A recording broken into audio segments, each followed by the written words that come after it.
Josh Kimball. I am executive editor here at Iconoculture, and I am going to talk today about a trend we call "not going to take it."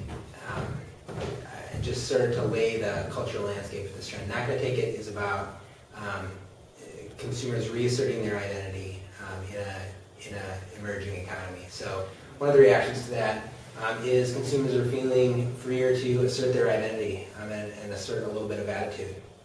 We see all kinds of manifestations of this. One of the manifestations is around tarp rage. So more than a year ago, many banks got bailout money from the federal government, and now just over the past month, we've seen that many of those same banks are giving bonuses to executives, big bonuses to executives, and that has many consumers angry about that.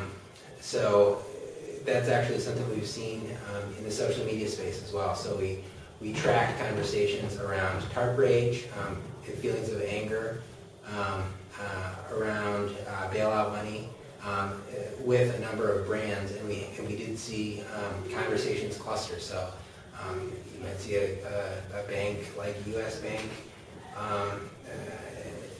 having a lot of activity around tarp rage several months ago.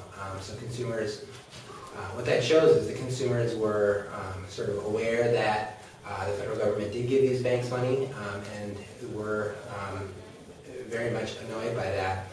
And the real difference here from something maybe a year ago people were concerned and didn't know who it had been. Now, in a slightly more stable environment, people are much less shy about making their feelings known, and their negative feelings known about banks who get this money. And the banks reacted. We've seen a number of banks who did receive federal money trying to pay them back early. And some of those reasons for paying them back early are financial, many of them. But many of them are also to try to remove that stigma and remove that sort of cloud lingering over their heads in some consumers' minds about companies that are taking government money and taking public money. So that's one manifestation of the "not going to take it" trend. Another one we've seen is in the green space, in the sustainability space. The manufacturer of metal bottles, SIG. SIG's years ago, SIG claimed that their water bottles had no BPA. BPA is bisphenol A, a substance that can get into water and can have negative health ramifications. Just toward the tail end of last year, SIG came back, the CEO came back and said, you know what, actually our products did have BPA in them, and our earlier claim was wrong. And this spurred outrage in the sustainability community as well. So hardcore green consumers made their feelings known on Twitter, made their feelings known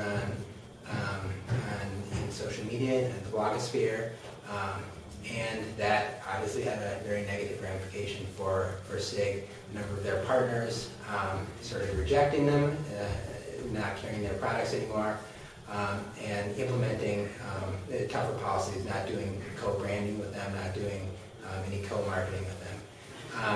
So that is yet another example of this "not going to take it" trend sort of rearing its head.